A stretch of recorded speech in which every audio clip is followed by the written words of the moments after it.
नमस्कार विद्यार्थी मित्रों, स्वागत है आप सभी का हिंदी गुजराती ऐसे में।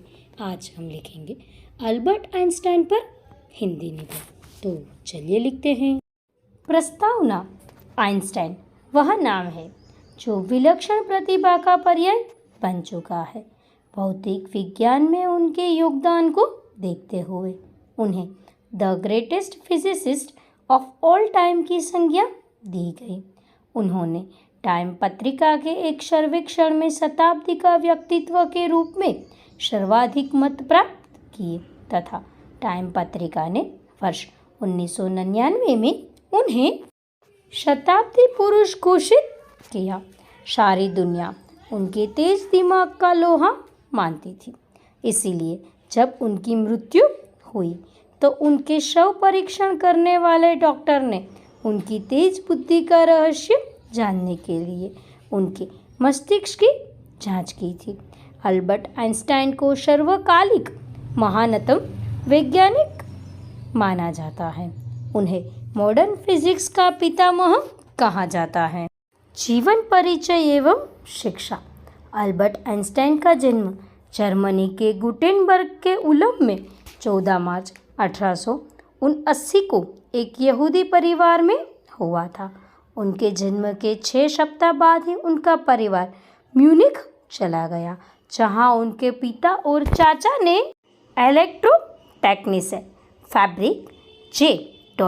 आइंस्टाइन एंड शाई नामक कंपनी खोली। उनकी प्रारंभिक शिक्षा लुइटपोल्ड जिम्नेशियम में हुई।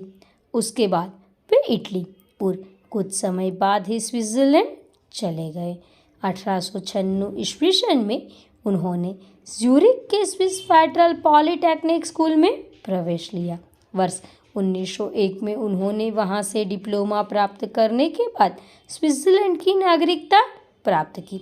उन्हें शिक्षण कार्य में विशेष रुचि नहीं थी, इसलिए उन्होंने स्विस पेटेंट ऑफिस में टेक्निकल असिस्टेंट की नौकरी स्वीकार कर ली। वर्ष 1905 में पेटेंट ऑफिस में काम करते हुए उनके 4 शोध पत्र प्रतिष्ठित पत्रिका एनेलन हो फिजिक में प्रकाशित हुए। इन सभी शोध पत्रों को आज विज्ञान की दुनिया में महत्वपूर्ण उपलब्धि के रूप में देखा जाता है। इसलिए वर्ष 1905 को आइंस्टाइन के आश्चर्यजनक वर्ष के रूप में जाना जाता है। वर्ष 1905 में ही उन्हें साइंस में डॉक्टरेट की डिग्री प्राप्त हुई।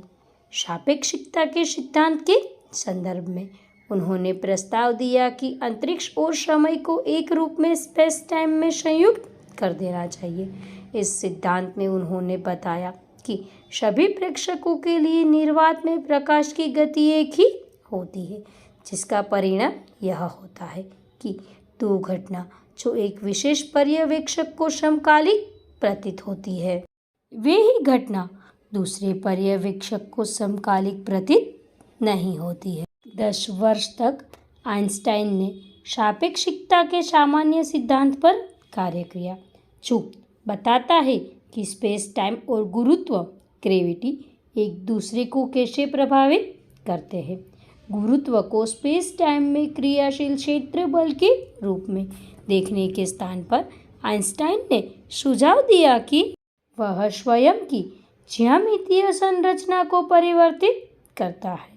खगोल वैज्ञानिकों ने लाखों आकाशगंगाओं का अध्ययन करने के बाद पता लगाया है कि ब्रह्मांड का तेजी से विस्तार हो रहा है। इससे इस बात की पुष्टि होती है कि आइंस्टाइन का सापेक्षिकता का सिद्धांत बिल्कुल सही है। विज्ञान क्षेत्र में उनका प्रमुख योगदान।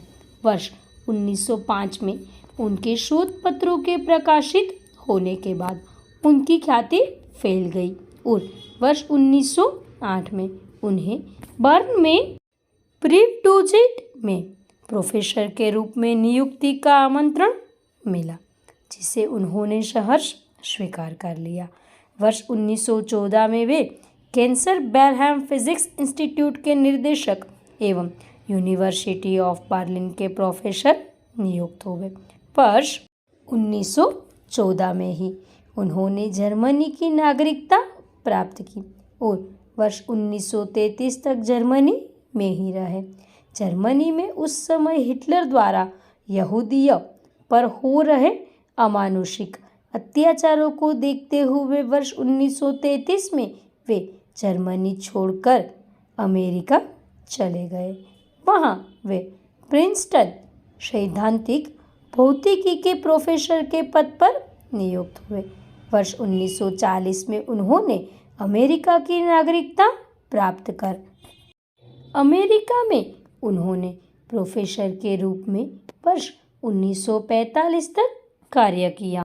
योगदानों में सापेक्ष ब्रह्मांड, कोशिकीय गति, क्रांतिक उपछाया, सांख्यिकी, मैकेनिक्स की समस्याएं, अणुओं की ब्राउनियन गति, अणुओं की उत्परिवर्तन संभाव्यता, एक अणु वाली गैस का क्वांटम सिद्धांत, कम विकिरण घनत्व वाले प्रकाश के ऊष्मीय गुण, विकिरण के सिद्धांत, एकीकृत क्षेत्र सिद्धांत और भौतिकी का ज्यामितीकरण उल्लेखनीय है।